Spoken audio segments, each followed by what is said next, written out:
제가 오늘 옷을 하늘색을 입고 넥타이도 하늘색을 했는데요. 양말은 하늘색이 없어서 그냥 회색을 신고 왔습니다. 하늘색을 다 입은 이유는 하늘을 바라보자 그런 의미로, 또 하나는 하나님의 말씀은 창세기부터 계시록까지 다 하나님께서 우리한테 주신 것이니까 전달하는 배달부가 어떠하든지 상관없이 또 배달부가 그걸 갖다 주고 얌전하게 배달해서 요 앞에 놨습니다 하고 연락을 하든지 안 하든지 상관없이 안에 있는 것을 하나님 것으로 잘 배달해 주면은 그럼 우리는 그걸 받아가지고 그 안의 것으로 기뻐하고 즐거워해야 될 줄로 믿습니다. 아멘. 그래서 지금까지 쭉 이어서 설명들을 하는 설교라고 하는 걸 해왔는데요. 오늘 또 지난 시간에 이어서 말씀을 이어갑니다. 그러니까 저지난주, 지난주, 수요일 뭐 이렇게 쭉 이어지는 말씀이고 앞으로도 아마 쭉 이어질 것이기 때문에 그러면은 마지막 결론은 뭐냐? 결론은 똑같습니다. 한결같이 하나님 나라에 들어가자 이겁니다. 그래서 오늘 본문에서 제목을 한번 잡아봤는데요. 이 제목을 생각하시면서 제 설명을 들어야 이 얘기 하려고 저 얘기도 갖다 붙이고 이거 하려고 이런저런 뭐 사례들도 갖다가 이용을 하는구나 이렇게 생각하시고 제목을 따라오셔야 되는데 제목은 이겁니다. 불법자에서 경건한 자로 사는 길이라는 겁니다. 불법한 자에서부터 경건한 자로 사는 길. 오늘 본문에 보면은 아브라함도 나오고 다윗도 나옵니다.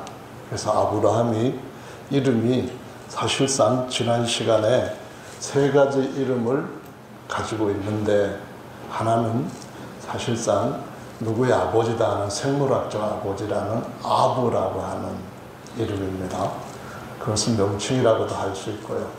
그 다음에 또 아버지가 존재하게 될 때 사람들로부터 여러 가지로 영광을 받는 자리에 들어갈 때 아브람이 된다라고 말씀을 드렸고요. 아브라함은 열국의 아버지다. 많은 나라가 생기고 왕들이 생겨서 그들의 아버지다. 그런 의미로 이제 아브라함이라는 이름을 하나님 자신을 보여주시는 성함으로 보이기도 하셨고 우리가 아브라함을 개인적으로 모델로 삼아서 살아갈 때 하나님이 개인적으로 아브라함한테 약속하신 것을 이루어 주신 것처럼 우리한테도 하나님과 우리 간에 1대1로 그분의 계획을 이루어 주시는데 어떻게 이루어 주실까? 아브라함한테 이루어 주신 것처럼 이루어 주시는 진짜 큰 아버지시다 라는 말씀을 드렸어요. 그래서 오늘 본문에 아브라함이 나오고 다윗도 나오는 것을 보실 수가 있는 거죠. 6절에 보시면은 다윗의 말한 바 이 말씀을 로마서에다 갖다가 아브라함의 믿음과 같이 연결시켜가지고 설명한 이유는 이 두 인물이 성경에서 우리한테 주는 굉장히 중요한 의미가 있고 하나님의 계획을 비추어주는 어떤 말씀의 빛과 같은 역할을 하고 있기 때문에 그런 거죠. 예를 들어서 마태복음 1장 1절에 보면은 아브라함과 다윗의 자손 예수 그리스도의 세계라 족보라 그런 말씀입니다. 그래서 이때 아브라함은 조상 뿌리를 상징하고 하나님을 보여주는 모형의 역할을 합니다. 그 반면에 다윗은 이제 하나님의 아들 그리스도의 역할을 합니다. 아브라함의 자손 다윗은 왕으로서 시편 2편에도 보면은 이 말씀이 예언으로 나와 있는데 시편 1편에 보면은 하나님의 말씀을 묵상하는 자들은 진짜 복이 있다고 했는데 묵상하는 것이 뭐냐? 이것은 말씀을 그냥 지식적으로만 아는 게 아니고 내게 삶 속에 뼈가 되고 살이 되도록 말씀에 연합하는 겁니다. 순종해가지고 그것이 내게 실제적인 라이프, 생명이 되고 라이프, 삶이 되게 하는 그러한 것이 바로 하나님의 말씀을 묵상하는 거예요. 마치 되새김질을 하는 그런 것과 같은 것인데, 우리들도 나중에 세상을 다스릴 왕이 될 것이다 하는 것을 다윗을 통하여 보여주시고 있어요. 그런데 세상에서 다윗이 왕이 되었을 때 어떤 과정을 거쳤느냐 하는 것은 우리에게 어떤 의미와 교훈을 주는 것인가, 이것을 우리가 묵상을 해야 된다는 거예요. 이것을 지식적으로 아는 것보다 더 나아가서 내 삶에 대해서 어떻게 적용해야 되고, 내가 그 말씀에 녹아 들어가고 그 말씀에 내 삶 속에 삶의 실체가 되는가. 마치 말씀이 육신이 되는 것 같이 육신이 말씀을 행실로 보여주는 것처럼 말씀이 육신이 되어 우리 가운데 보여주신 예수님의 길을 따라가는 거예요. 그래서 거기에서 보면은 예수님은 하나님께서 자신을 아버지로 나타내신 분이다 해서 언약이 2개 있는데 그 아브라함의 아내가 둘이 있는 것과 같다. 그 자식들이 둘이 있는데 언약에서 그 언약을 믿고 그 언약의 말씀으로 난 자는 진리에서 난 이삭과 같은 자가 있는가 하면은 율법에서 난 이스마엘과 같은 자가 있다. 이런 말씀을 성경에 보면은 굉장히 많이 어디에서나 발견할 수가 있는 거거든요. 그래서 그런 은혜가 있기를 예수님의 이름으로 축원합니다. 저기 종영소 자매 누구랑 장난치고 있는 거야? 내 설교할 때 어린애가 이렇게 하는 건 좋아하지만은 제 아내가 그러는 것은 참을 수가 없습니다. 할렐루야. 제가 이거 얘기 안 하면 어떤 분은 시험 드실지도 몰라요. 사무가 돼가지고 애랑 공부 시간, 설교 시간에 장난치고 있다. 그렇게 하면 또 제가 곤란하잖아요. 그러니까는 집에 가서 혼나는 한이 있더라도. 네. 그래서 아브라함이 갈대 우르에서부터 나와요. 갈대 우르라고 하는 것은 사도행전 7장에 보면은 어떤 거냐 하면은 메소포타미아 지역이에요. 양강이 있죠. 그래서 강 사이에가 비옥한 땅이에요. 나중에 보면은 이스라엘 백성들이 나갔다가 다시 돌아오는 가나안 땅에도 그 땅이 나일강이 있었어요. 그래서 나일강도 엄청난 문명이 일어났던 그러한 지역이고, 이런 강들을 끼고 이렇게 여러 그 지구상의 문명이 일어난 것처럼 우리들도 어느 강가에 산에 따라가지고 다른 은혜를 받을 수가 있게 되는 거예요. 믿습니까? 한강의 기적을 체험하는 사람들은 한강에서 여기에 가까운 서울에서 누릴 수 있는 그런 시민권을 갖고 살아가요. 그리고 뿐만 아니라 낙동강가에 있는 사람들은 어떤 의미를 받느냐? 그는 낙동강가에서 안 살아봐서 잘 모르겠어요. 하여간 강가에서는 그런 은혜를 받는데, 우리는 예전에는 한강에서, 낙동강에서 거기서 은혜를 받던 사람들이었을지 모르지만은 지금은 어디서 받냐면은 하늘에서부터 하나님의 보좌에서 흘러나오는 생명의 강가에서 은혜를 받는 사람들이다 라고 가르쳐주고 있는 거죠. 할렐루야. 아멘. 그래서 하나님께서 아브라함한테 복을 많이 주셨는데, 오늘 본문에 보면 아브라함이 그런 복을 받고 의롭다함을 얻고 믿음의 조상이라고 하는 아주 훌륭한 칭호도 받게 됐는데, 자기가 잘해서 그러냐? 이런 얘기를 해요. 창세기 12장에 가나안 땅까지 가는 건 잘했어요. 아비 집을 떠났어요. 아비가 하란까지 왔다가 거기에서 우상숭배에 빠졌을 때 아비 집을 떠나서 약속의 땅 가나안으로 가라 그랬을 때 아브라함이 갔어요. 근데 갔는데 거기에서부터 바로한테 거짓말을 해요. 반은 참말일지 모르지만 자기 아내를 노이라고 하면서 자기 죽을까봐 그래서 아내를 노이라고 거짓말했어요. 그리고 그냥 보내요. 세상에 저 같으면 안 그랬을 것 같지만요, 똑같아요. 죽음이 앞에서 어른거릴 때 바울 보세요. 아니 베드로 보세요. 그냥 죽을지언정 감옥에도 가고 어디도 가고 할지언정 절대로 주님을 떠나지 않겠습니다. 그랬는데 주님이 다 알고 계셨잖아요. 네가 닭이 2번 울기 전에 너는 날 3번 부인할 거라 했더니 아이고 무슨 말씀을 모르시고 그렇게 말씀하시니까 제가 그럴 사람이 아닙니다 했는데 자기가 죽을 것 같으니까 돌아가실 게 뻔한 예수님을 부인하고 맹세하고 저주까지 해버렸어요. 다 똑같아요. 근데 아브라함이 다시 18장에 자기 본처를 통하여서 아들을 낳게 주겠다 하나님 친히 방문까지 하셔가지고 알려주셨어요. 그냥 누구 천사를 통해서 알려준 것도 아니고 롯에 가서는 천사 보냈거든요. 근데 창세기 18장에서는 하나님이 아브라함 집에 친히 방문하셨어요. 뿐만 아니라 2 천사까지 거기 같이 대동해 오셨어요. 그러니까 하나님이 내가 한 약속은 확실하다고 보여준 증인이 하나님 자신, 증인이 아니죠. 이건 증신이죠. 그리고 그것도 아니네. 중천사들도 둘을 데려가서 얘기하셨는데 19장에 가서 아비멜렉한테 또 그런 거짓말을 해요. 그래서 결론은 뭐냐? 사람이 자기 선행으로 의롭다 하심을 얻었으면 자랑할 게 있다는 거예요. 나는 그런 사람 아닙니다. 나는 정말 양심 바르고 남한테 피해 안 주고 나는 정말로 흠잡을 데 없이 법 없이 살 수 있는 사람이에요. 이렇게 할 수 있는 사람이었기 때문에 아브라함한테 하나님이 의롭다고 해주시는 믿음의 조상이라고 해주시는 이런 큰 복을 주셨냐? 아니라는 겁니다.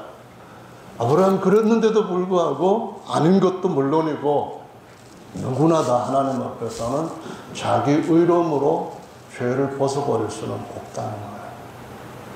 그럼 어떻게 되냐? 하나님이 벗겨주시고 하나님이 입혀주시는 은혜로 의롭다 하심을 얻기 때문에 우리 모두는 같이 다 예수님 안에서 버릴 것들을 버려가고 더 취할 것들을 취해가는 나그네 삶을 같이 가고 있는 줄로 믿습니다. 때로는 도움받으면서 때로는 도움을 주면서 서로 다듬어지고 서로 재련되어서 주님 나라에 갔을 때는 진짜 요단강에서 건져낸 12 신령한 아브라함의 또 이삭의 그리고 그 아들인 12지파들이 12 진주문을 통하여서 들어가는 것처럼 그 은혜에 이르게 되는 줄로 믿습니다. 그래서 예수님 안에서는 어마어마한 지혜를 따라서 하나님께서 주시는 그대로 둥글둥글 하면서 서로 용납하고 서로 용서하고 서로 기다려주고 서로 믿어주고 서로 참아가면서 주님께서 우리 안에서 마치 돌들을 막 서로 이런 돌 와서 부딪히고 저런 돌 와서 부딪히고 강물 흘러가면은 생명의 강가에서는 새로운 역사가 일어나게 되는 줄로 믿으시 바랍니다. 그것을 바로 하나님의 영원한 성전에 보배로운 산돌로 쭉 들어가게 되기 때문에 우리가 그 하늘에 들어갔을 때는 연장 소리나 망치 소리나 점 소리나 아니면 어떤 돌 깨는 소리도 없이 정말 거기서는 행복한 노래 찬송만 나오게 될 줄로 믿습니다. 그날을 꿈꾸며 말씀을 같이 이어가는 겁니다. 하나님께서 왜 가나안 땅으로 가라 하셨을까 생각해 보셨어요? 가나안 땅이라고 하는 말은 사실은 히브리어에서는 확실한 근거, 어떤 의미 같은 걸 찾기 좀 어렵지만은 신학자들은 셈어라고 하는 것에서 그런 계통에서 찾아낸 것이 무슨 뜻을 갖고 있느냐 하면은 낮다라는 뜻을 갖고 있어요. 낮은 자리, 낮은 위치, 낮은 이런 식으로 갖고 있어서 이런 것은 낮다고 할 때 2가지의 의미로 어떤 낮은 것인가 하는 것을 묵상하게 만들어요.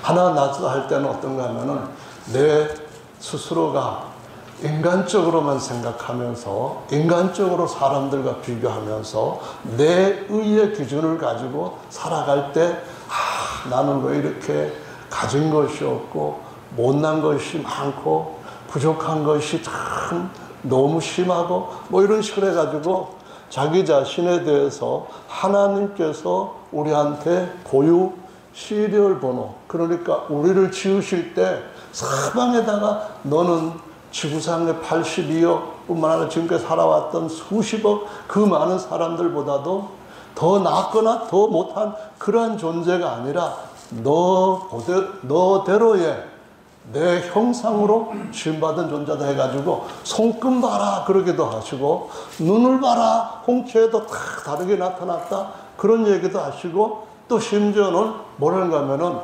FBI 같은 데서는 사람이 얼굴을 안 보이고 가렸을 때 딱 지나가면은 이 몽타주에 찍혀있는 그 사람인가 아닌가 모르잖아요. 근데 뭘로 아는가 하면은 걸음걸이 보고도 아, 저 사람, 그 사람이 맞다. 이렇게 찾아내는 그러한 고유한 걸음걸이까지도 분류를 하고 있어요.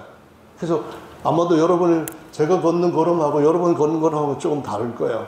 저는 좀 안 이쁘게 걷지만은 사뿐사뿐 예쁘게 걷는 분도 있는데 어떤 걸음걸이로 가든지 간에 그 걸음걸이가 하나님께서 고유한 인생에게 각각 속에 새겨주신 DNA가 다르듯이 존귀한 자로 세우셨다는 거예요. 이걸 모르면은 멸망하는 짐승과 같다라는 말씀을 하셔요.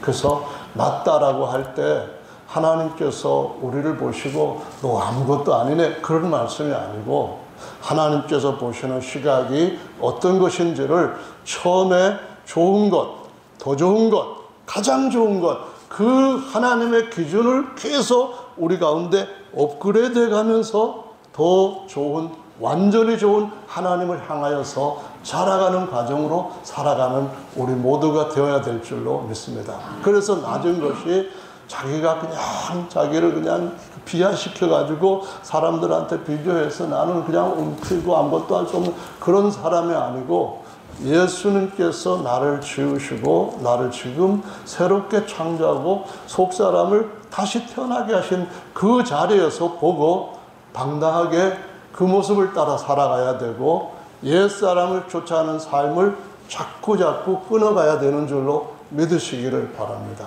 그게 정말 중요해요. 내가 나오는 것보다는 내 안에서 일하고 계시는 예수님이 나오는 것. 우리가 사라지면서 주님이 나타나고 어느 날인가는 예수님 안에서 우리가 이 세상에서 보지 못했던 너무나도 존귀한 존재로 세워진다 하는 사실을 바라보면서 그 기준을 따라서 나는 얼마만큼 더 자라가는 사람인가 하고 낮은 자리로 가라고 하신 의미를 알아야 되는 거예요. 그래서 그 낮은 자리라는 말은 엘로힘이라는 히브리어가 본래 복수 형태거든요. 단수가 아니고 복수 형태예요. 엘로아라고 하는 이 단어를 임이라고 하는 복수 전미사를 붙이면은 하나님들이라고도 번역할 수 있는데 야훼 하나님만 엘로힘이다 이렇게 성경에서 말씀하시므로 그럼 왜 복수를 사용했느냐? 많은 사람들이 거기에 대해 갖고 연구를 하고 답을 해요.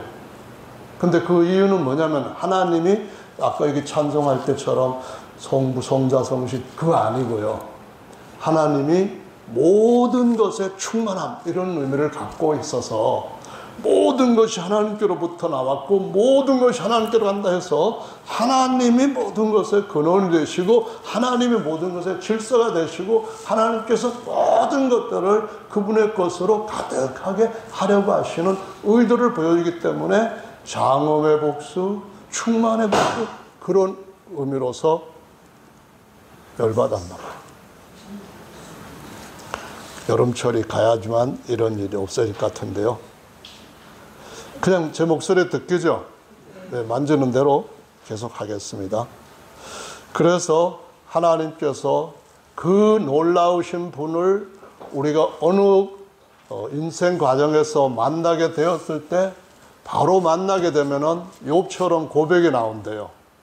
아, 내가 하나님의 말씀에 맞게 살아오는데 흠없이 살아왔지만은 하나님의 거룩함과 그 의로우심과 그 모든 존재 영광 앞에 내가 섰을 때는 정말 하나님의 시각으로 볼 때는 벌레 같은 인생이네요.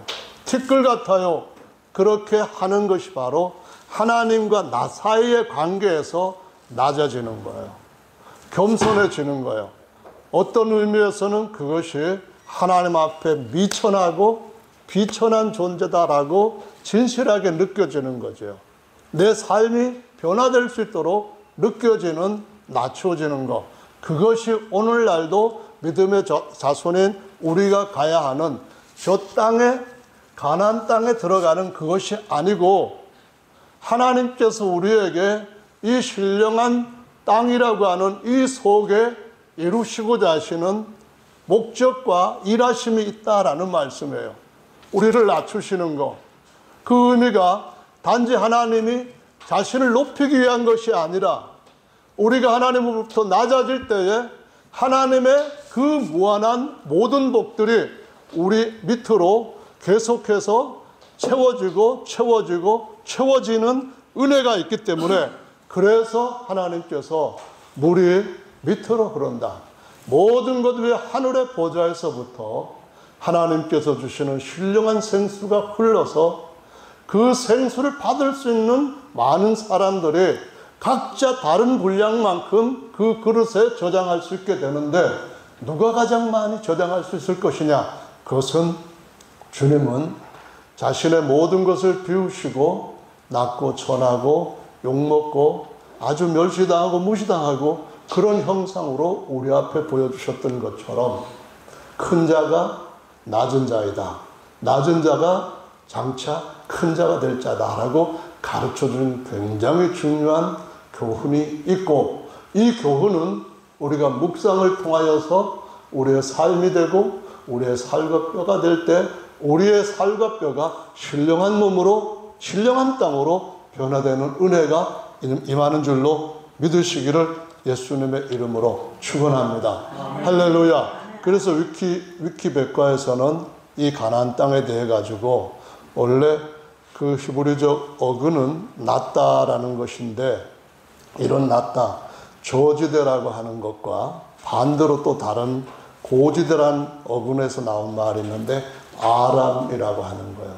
그래서 성경에 보면은 아람 족속이 이스라엘을 쳐들어오고 하는 그런 것들이 있는데, 지명이나 인명들은 의미를 갖고 있고, 그 의미는 어떤 인생의 삶의 흔적들을 보여주고 살아가는 방식들을 보여주고 어떻게 사느냐에 따라서 다른 결과에 이른다고 하는 것을 보여주기 때문에, 우리가 성경에 나와 있는 여러 인물이라든가 지명이 내 속에 이루어질 일이기 때문에 지명 하나하나가 나와 무관하지 않다는 거예요.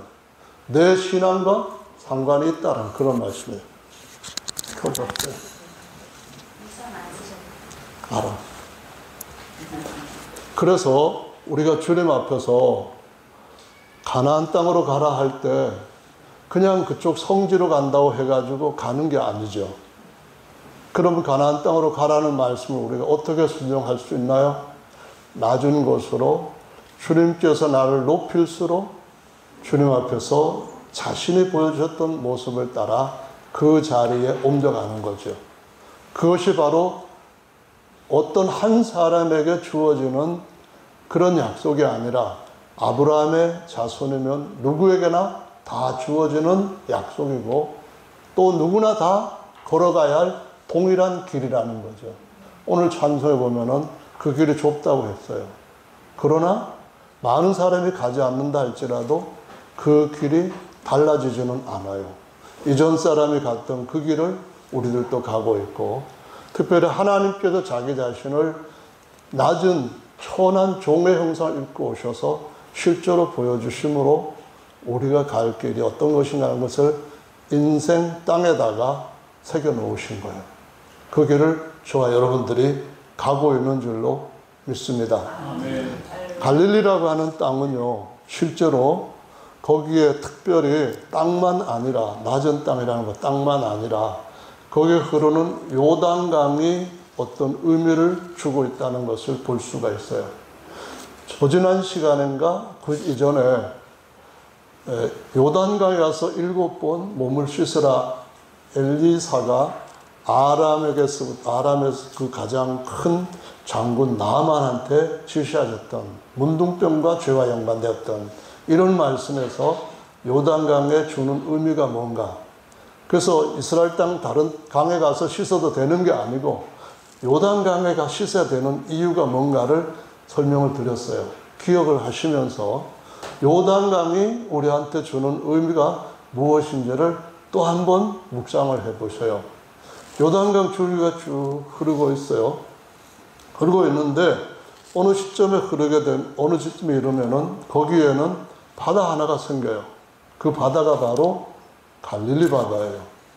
갈릴리 바다가 중요한 것은 그 지역에서 주님이 사망의 음침한 그늘 안에 있던 자들한테 생명의 빛을 비추시면서 12제자들을 거기서 선택하시면서 온 세상을 2000년 동안 바꾸는 말씀을 그들에게 주시고 은혜를 주시고 사람 바꾸는 작업을 12명한테 하셨기 때문에 갈릴리 바다가 그렇게 중요한 것이고, 제자들을 택할 때에 예수께서 하신 말씀은 너희는 더 깊은데 곧 영혼 속에다가 그물을 내려서 영혼을 낚는 어부가 되게 하라. 마지막 때 내가 그물을 끌어올리는 7번째 비유에서 좋은 고기와 나쁜 고기가 있고 분별해서 좋은 고기를 담을 것이고 나쁜 고기는 바다에 던지고 바다는 없애버린다. 이 말씀을 하셨기 때문에 그 갈릴리 바다는 굉장히 중요한 의미를 갖고 있어요. 근데 이 갈릴리 바다가 일반적인 해수면보다도 한 200m쯤 아래에 자리를 잡고 있어요. 그러니까 다른 바다, 태평양 바다가 이 정도라고 한다면은 갈릴리 바다는 이만큼 밑에, 200m쯤 밑에 낮은 땅이기 때문에 그 물고 있는 것도 낮은 땅에 더 낮은 데로 이렇게 200m, 마이너스 200m로 그렇게 고여 있고, 한 물 깊이는 깊은 데가 한 50m 안팎이 되는 그런 강이에요. 근데 또 조금 더 하류로 내려가다 보면은 여기에 또 다른 바다 하나가 등장을 해요. 그 바다는 죽음의 바다라 해서 사해바다라 이름을 붙였어요. 사해바다는 이 해수면에서부터 얼만큼 더 낮은 바다인가 하면은 430m쯤, 마이너스 430m쯤 되어서 해수보다도 갈릴리 바다보다도 더 내려가 있는 곳에 물이 고여요. 근데 이 특징은 같은 요단강에서 흘러내려가면서 위에 있는 갈릴리 바다에는 예수님의 제자들이 거기에서 대대로 고기를 잡고 사람들을 가르치는 어부로 선택을 받을 정도로 그러한 복을 받았는데, 위로부터 오는, 위에서 물 원천에서부터 흘러들어오는 걸 받아들이면서 많은 것들이 살게 하는 모습으로 생명의 바다가 되는 반면에 이 물이 거기서 그냥 고여있지만 않고 내려가요. 흘러내려가요. 그래서 사해바다에 이르게 되는데, 사해바다는 보통 바다에서 염도보다도, 보통 바다는 1000g 물 속에서 소금기가 얼마나 있느냐 할 때는 35 정도 되는 소금기를 갖고 있는데, 사해바다는 300이나 되는 수치에 더 아주 진한 소금이 되어 있는데, 그 염분이 그렇게 많은 바다인데 생물이 못 산다고 해서 사해라고 해요. 그래서 많은 사람들이 이런 설교를 합니다. 우리 성도들이 하나님 앞에서 살아가는 동안에 하나님께 주신 것을 받아야 갈릴리 바다처럼 풍성해지고 갈릴리 바다의 어부들처럼 영혼을 낚을 수 있는 그런 사람으로서 살아갈 수가 있다. 맞는 말이잖아요. 그리고 그것을 자꾸 다른 데로 흘러보내니까 계속적으로 그런 것들을 공급받아서 또 풍성하게 되고, 가나안 땅도 원래 하나님께 주시는 젖과 꿀이 흐르는 땅이었는데 젖과 꿀이 흐르는 그것을 누리도록 올려보냈는데, 언제부턴가는 그것을 내가 했다, 내 능력이 집을 얻었고 우물을 얻었고 과실나무를 얻었다, 그렇게 될 때 하나님으로부터 떠난다라는 말씀을 하시는데, 이스라엘 백성들을 취한 이유는 그 후손들도 이방인들한테 복을 넘치도록 주시기 위하여서 창세기 12장 1절 2절 그런 말씀을 하셨는데, 내 보내지 아니하면은 사해바다처럼 죽는다는 거예요.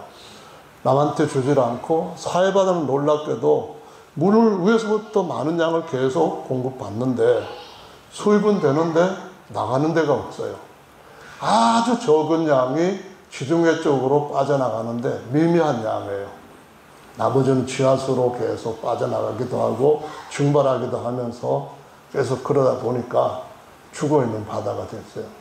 그 사람들이 다 신자들 속에서도 갈릴리 바다가 될 수도 있고 사해 바다도 될 수 있다 하는데 그 정도면은 누구든지 쉽게 그럴 수도 있겠다 이해가 돼요. 근데 제가 오늘 여러분한테 말씀을 드리고자 하는 것은 가나안 땅에 들어갔을 때 우리가 하나님의 아들로서 거듭난 후에 우리 속에 구별되는 두 종류의 사람이 존재하고 있다고 하는 것을 같이 알아야 된다고 말씀을 드리는 거예요.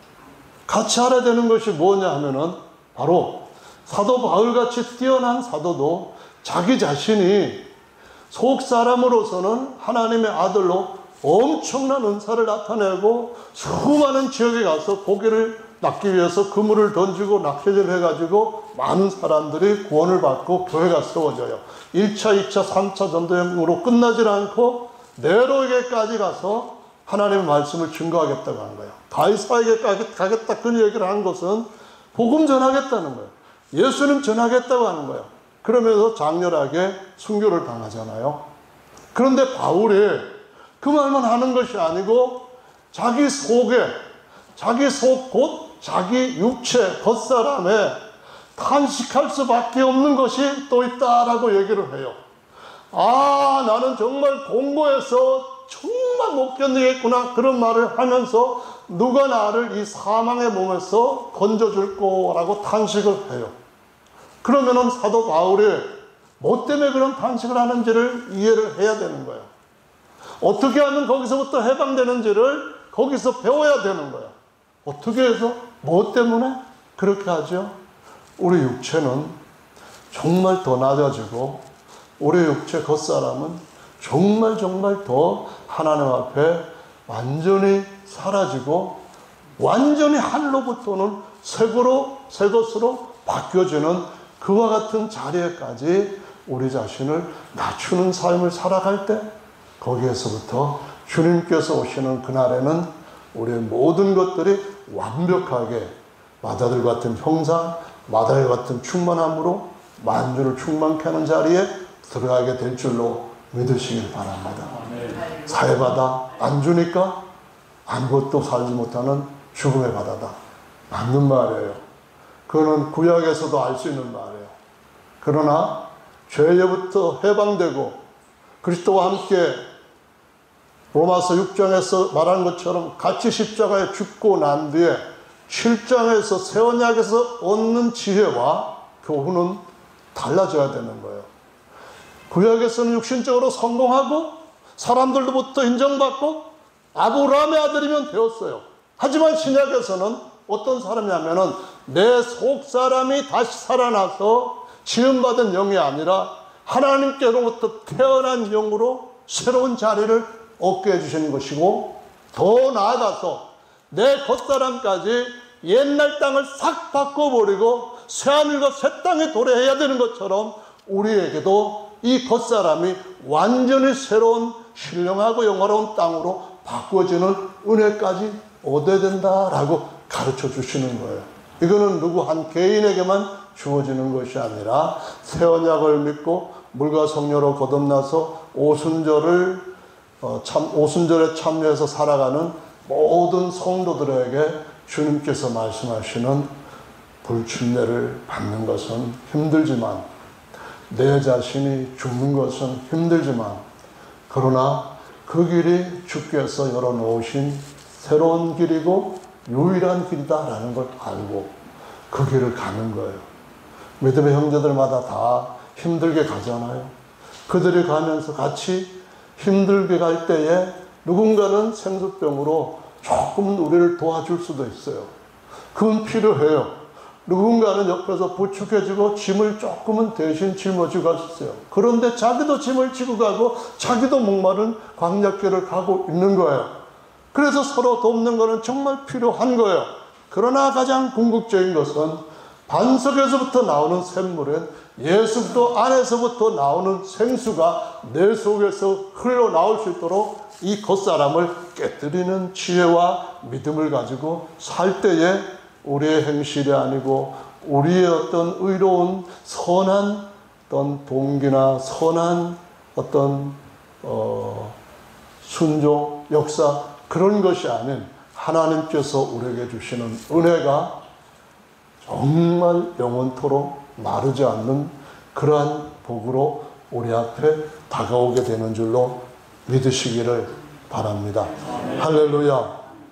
그래서 우리는 주님 앞에서 서로에게 샘물을 가지고 다른 사람들도 같이 생수를 갖고 있는 사람으로 인정을 하면서 그 생수와 생수들이 둘, 셋이 모이면은 그게 교회가 되고 더욱 모이게 될 때 생수의 강을 이루고 강을 이룰 때에 요단강에서 보여지는 갈릴리 바다와 같은 그 역사들이 생명의 법을 따라가는 중에 일어나기 때문에 사도 바울은 로마서 8장에서 우리가 그리스도 안에 있으면은 결코 정죄함이 없다. 그리고 또 뭐라고 말씀하시는가 하면은 성령의 생명의 법이 죄와 사망의 법에서 우리를 해방하였기 때문이다. 이 말씀하시고 우리의 생각이 육신에서부터 나온 거라면은 하나님과 원수가 되지만은 우리의 생각이 속 사람으로부터 나오면은 우리가 하나님의 아들이라고 인정을 받는다. 이 고백을 계속 8장으로 이어지는 것을 볼 수가 있습니다. 그래서 저 여러분들의 말씀 묵상하는 자들이잖아요. 하나님 말씀을 배우는 이유는 말씀을 묵상하고 우리 삶을 거기에다가 연합시키기 위함이잖아요. 우리가 그 말씀을 깨닫게 되면은 나는 정말 하나님 앞에서 아무것도 아닌 자인데 은혜 받은 자이구나 생각하잖아요. 나는 이렇게 하나님 앞에서 만큼 선한 사람, 좋은 사람, 괜찮은 사람, 더 좋은 사람이 됐는데 다른 형제들은 왜 저래? 그런 생각이 안 들잖아요. 왜냐하면은 내가 나 된 것은 내 행위가 아니고 예수님이 베풀어 주신 은혜이기 때문에 내가 내 자리에서부터 벗어날 때는 주님께서 베풀어 주신 은혜를 입지 못하는 자리가 바로 사해바다같이 죽는 자리고, 내가 죽어야 될 것은 속 사람이 아닌 새 사람이 죽어야 될 것이기 때문에 다시 로마서 6장부터 7장, 8장으로 새로 묵상하자. 이 단계로 들어가야 된다라는 겁니다. 여러분 그렇게 생각하시나요? 하나님의 말씀은 우리가 학교에서 배울 때의 어떤 교과서하고는 의미가 다르잖아요. 첫째로는 글은 읽을 수 있어도 빛을 보지 못할 수도 있어요. 두 번째로는 이 말씀을 알고 깨달았어도 생활 가운데 순종하는 데는 싸움이 필요해요. 내 자신을 깨뜨리고 내 자신이 하나님 앞에서 오롯이 하나님만 바라보면서 오늘 찬송에도 나온 것처럼 주님만을 바라볼 수 있는 그거, 아브라함과 아브라함 사이에는 바로 해라고 하는 한 글자가 더 들어갔는데 아브라함에서 아브라함이 되기 위해서는 바라보라는 거죠. 누구를 바라보는가요? 내 자신을 볼 것도 아니고 세상 볼 것도 아니고 다른 사람 볼 것도 아니고 주만 바라볼지어다 하는 거예요. 오해를 받을 수도 있어요. 상처를 받을 수도 있어요. 목회자도 어떤 때는 내가 진심인 것을 믿어주지 않을 때 그때 내가 지금까지 한 일이 어리석고 힘들었어도 참 얻은 것이 없이 무지하게 했구나. 이런 생각으로 상처를 받아요. 하지만은 진실을 인정해주고 서로가 언젠가는 주님 앞에서 칭찬받을 그 길로 가고 있다고 하는 것만 확인될 때는 별것 아니에요. 아무것도 아니에요. 왜 그러냐면 주님만을 바라볼 수 있기 때문에 그래요. 주님은 다 아시고 우리의 모든 것에 대한 상과 칭찬을 준비하고 계시기 때문에 그걸 바라보면은 조금은 힘들어도 그 힘든 것도 역시 그 도를 통하여서 나를 더 못하지 않게 다듬어 가시는 하나님의 손길로 느껴지기 때문에 하나님, 제가 정말 아무것도 자랑할 것이 없는 인간인데 이렇게까지 사랑해 주시니 감사합니다라고 마음이 변하게 되고, 하나님 앞에 내가 하나님의 형상이 이루어지기까지 속에 있는 것들이 더 온전하게 재련된다면 이 길이 바로 내가 걸어가야 할 참질이라고 하는 마음의 확신이 드는 거예요. 여러분 그렇지 않으세요? 우리가 하나님 앞에서 마음을 그 자리에 놓을 때 하나님 우리를 높이셔요. 적극거리 흐르게 하는 복을 누리게 하셔요. 그럴 때 조심해야 되는 것, 그걸 더 많은 받은 사람이 더 조심해야 되는 것은 자기 스스로 겉사람을 사회바다 깊이 집어넣어 버려야 된다고 하는 것인 줄로 아시기 바랍니다. 저는 그렇게 생각해요. 저는 가능한 더 많은 갈릴리바다에서 주님 은혜를 퍼나르고 싶어요. 그러나 제 능력이 그만큼 못될 때, 제가 하나님으로부터 받은 은혜가 한 달런밖에 없다고 할지라도 저는 한 가지만큼은 해야 돼요.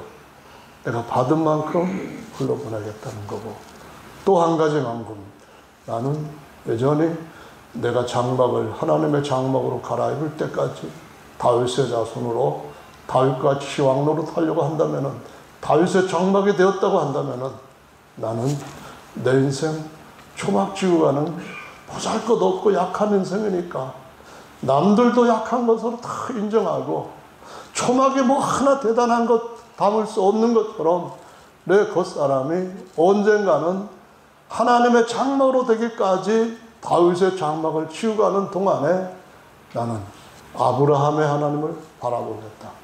나는 람에다가 그 해라고 하는 글자 하나를 더 보낼 것처럼 예수 그리스도를 내 삶 가운데 계속 넣고, 예수 그리스도를 넣을 뿐만 아니라 그 예수 그리스도께서 지셨던 십자가를 내 속에 넣고 내가 계속해서 겉사람에 대한 것들을 깨뜨려갈 때에 내 속사람은 깨어나고 자라나는 것이고 주님 앞에서 참된 길을 한 발 더 가는 것이다라고 생각을 하고 살아가요. 그래서 바울이 로마서를 쓰면서 말한 것은 우리한테 지금도 배우기가 어려운 그런 내용들이 들어있는 거예요. 영적인 거예요. 다른 일반 종교들이나 세상의 어떤 가치관을 갖고 있는 하나님의 궁극적인 목적을 모르고 있는 기독교에서 얘기하는 것처럼 예수는 믿고 복 많이 받고 그러면은 정말 믿음 좋다 그래 생각하는 거는 저는 달라요. 헌금 많이 해서 예배당 크게 짓고 하나님 앞에 정말 저 신자는 하나님 앞에 복 받고 하나님 앞에 칭찬받는 신자다. 물론 그럴 수도 있어요. 그 부분에서는 그래요. 잘한 거예요. 그런데 한 가지, 우리가 받는 하나님께서 주시는 평가는 그것이 아니고 또 깊은 데에 가치 있다고 하는 것을 이해하고 따라가는 것이 필요한 거죠. 어느 날 젊은 청년, 그리고 돈 많은 아주 큰 부자, 그리고 유대인의 선생이기도 하고 지도자였던 한 사람이 찾아왔어요. 그 사람 같은 경우면은 대단한 사람이죠. 와, 이 사람만큼 하나님 잘 믿고 복 받은 사람 어디 있겠느냐? 이 사람처럼 다 믿음 생활을 따라해라. 그럴 수 있는 사람이죠. 근데 예수님이 저와 여러분한테 가르쳐 주신 사람, 예수님이 만드시고자 하시는 사람은 그런 사람이 아니네요. 날 따라오거든 내 제자들이 갔던 길처럼 너도 버리고 날 따라와라. 이 말씀을 하셨어요. 그건 뭘 말하는 건가요? 아브라함과 아브라함의 차이는 그 아들 이스마엘이 될 것인가 이삭이 될 것인가를 다르게 만들어주는 큰 차이인 줄로 믿습니다. 그래서 우리는 진짜 만왕의 왕이신 그 하나님 아버지를 바라보고 다윗처럼 왕으로 세워지기 위해서는 어떻게 해야 될 사람인가 하는 것을 성령을 찾아서 물어볼 때 우리는 오늘 본문처럼 불법에서부터 불러내어 가지고 경건한 사람으로 바꿔놓으신 자들이라는 정의가 나와요. 불법이 뭔가요?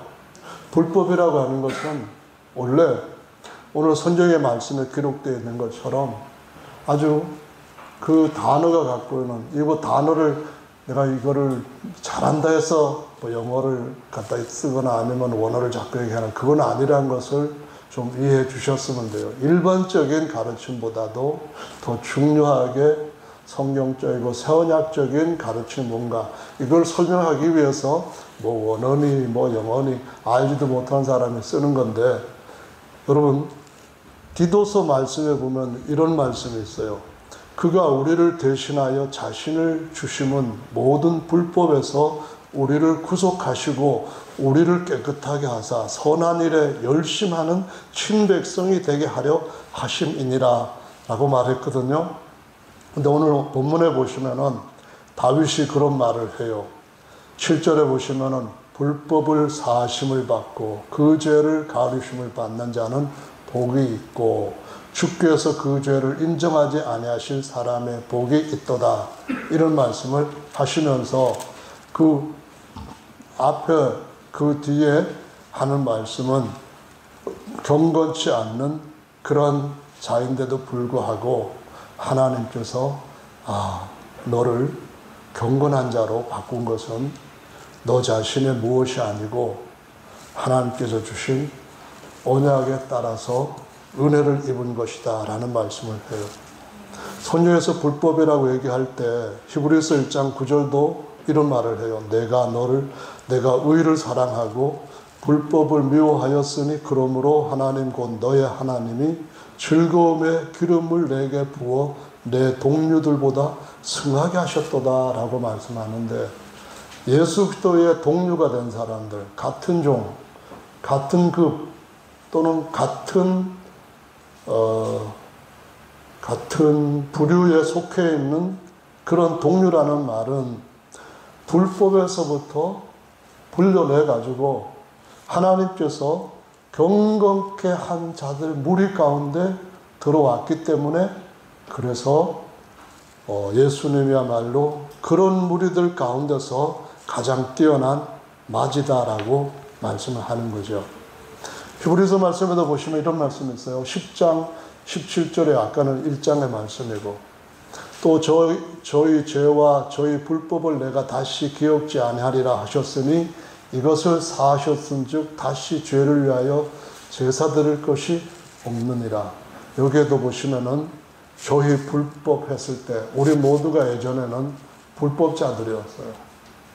불법이라는 것이 어디 멀리 아주 사악하고 아주 나쁜 그런 자들만을 의미하고 가리키는 것이 아니고 다윗도 불법자였고 아브라함도 불법자였고 저와 여러분들도 다 불법자였어요. 근데 우리를 주님이 어떤 자로 바꾸셨다? 성경은 말씀하시기를 주님께서 우리를 경건한 자로 바꾸셨어요. 5절에서 기록된 말씀을 보면은 우리가 어떤 일을 해서 된 것이 아니고 전에는 경건치 아니했던 자였는데 의롭다함을 얻고 경건한 자가 된 것은 예수님 은혜이고 사랑이고 긍휼히 여기심이고 그분께서 주신 것을 그냥 우리가 받았기 때문이다라고 말씀을 하시고 있어요. 그래서 저와 여러분들은 불법한 자가 아니라 경건한 자로서 살아가고 있는데요. 베드로 후서 말씀에 보면은 2장에 이런 말씀도 있어요. 이 의인이 저희 중에 거하여 날마다 저 불법한 행실을 보고 들음으로 의로운 심령을 상하니라. 여기 의인은 누군가 하면은 롯을 말해요. 롯이 아브라함의 혈통이에요. 조카이거든요. 하나님 근데 친척 조카도 떠나라 그랬어요. 그때 비로소 하나님께서 그에게 복을 주셔요. 아브라함한테. 롯이 떠나가고 롯이 바라보고 떠나갔던 곳은 나중에 소돔과 고모라로서 멸망받을 땅이에요. 그 말씀이 왜 저와 여러분한테 의미가 있죠? 우리가 겉사람을 따라가면은 소돔과 고모라가 당한 그 꼴에 떨어지는 거예요. 우리가 비록 티끌같이 보이는 그런 황무지 같은 땅이라 할지라도 약속 안에 하나님이 계시는 곳에, 하나님의 눈이 있는 곳에 거하면, 하나님께서 낮은 곳으로 가면 내가 거기에 찾아가겠다는 그 자리에 거하면 하나님께서 우리를 하늘의 신령한 땅으로 바꿔주셔요. 믿습니까? 생수의 강이 우리를 통하여서 닿는 곳마다 살게 하시는 은혜를 우리한테 주시는 거예요. 그래서 우리가 불법에 따르지 말고 이런 비밀을 알고 불법의 비밀이 아닌 하나님이 자신을 낮추셔서 십자가에서 모든 걸 주시기까지 온갖 천대, 멸시, 무시 모든 것 당하면서 우리를 섬겨주신 거, 받쳐주신 거, 끌어주시고 자기 육체를 찢어서 새롭고 산지를 내어주시고 내 속으로 들어와라, 내 찢어진 장막 안으로 들어오라, 이렇게 말씀하신 그 비밀이 무엇인지를 알고 우리도 이 겉사람을 깨뜨리고 쪼개는 법을 그리스도와 함께 십자가에서 지고 가는 삶이 주님이 우리에게 주시는 놀라운 삶이에요.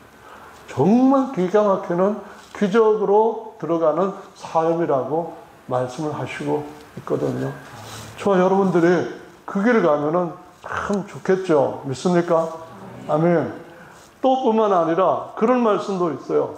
여기에 이어지는 말씀에 보시면은 16절에, 베드로후서 2장 16절에 자기의 불법을 인하여 책망을 받되 말 못하는 나귀가 사람의 소리로 말하며 이 선지자의 미친 것을 금지하였느니라, 이 말씀이 있어요. 2장 16절 베드로후서. 여기는 누구 나오는 거죠? 발람이에요. 발람은 하나님의 이상을 보고 듣는 사람이었어요.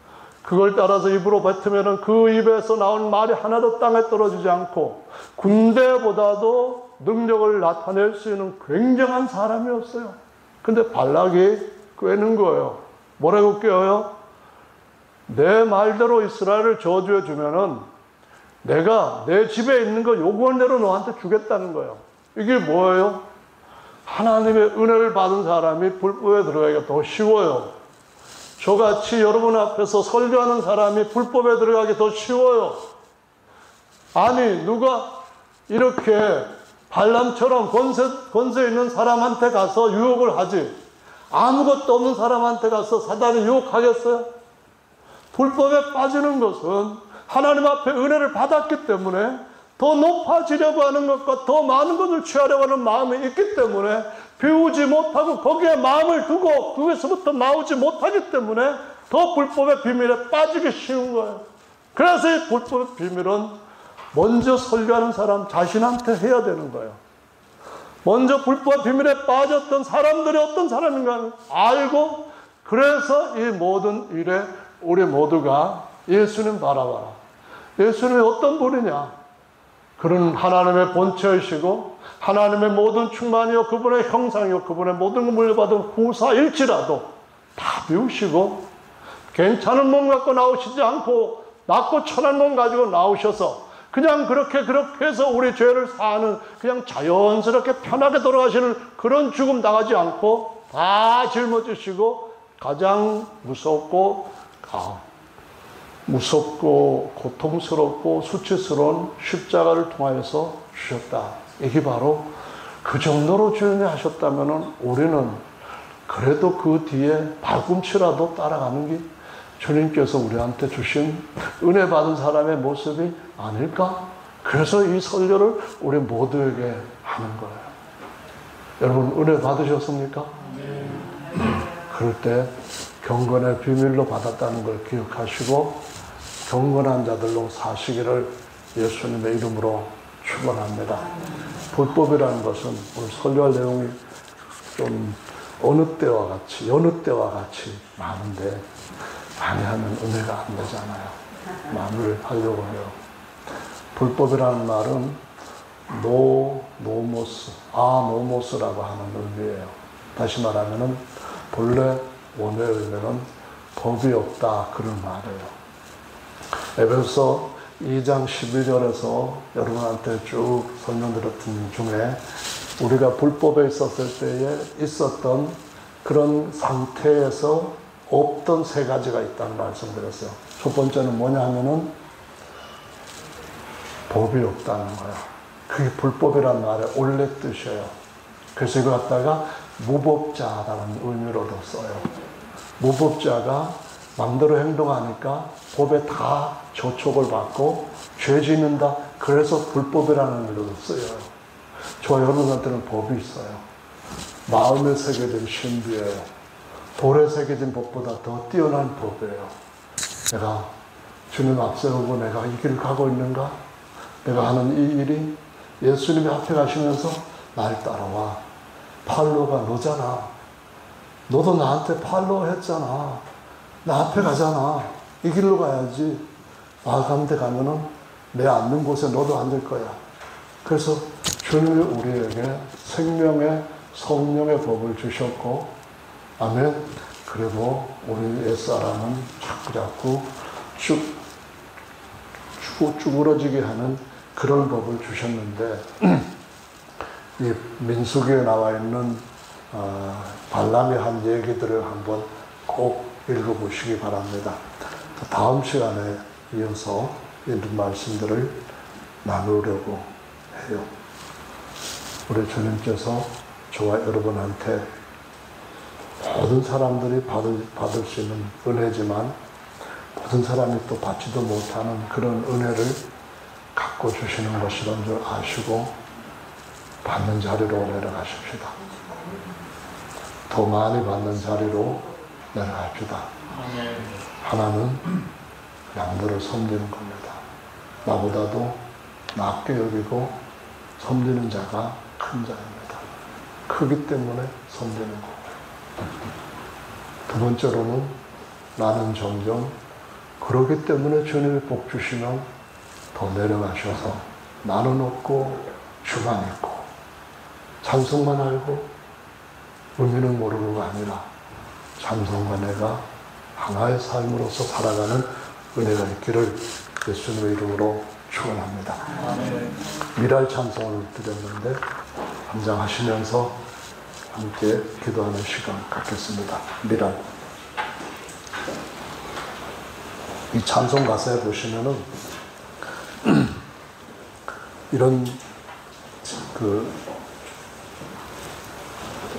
가사 내용 중에 이렇게 죄물 필요하다는 했는데 여기 제자가 돈, 부동산 이런 제자로 기록이 되어 있어요. 이따 읽어 보시면서 한번 찬송하세요. 원래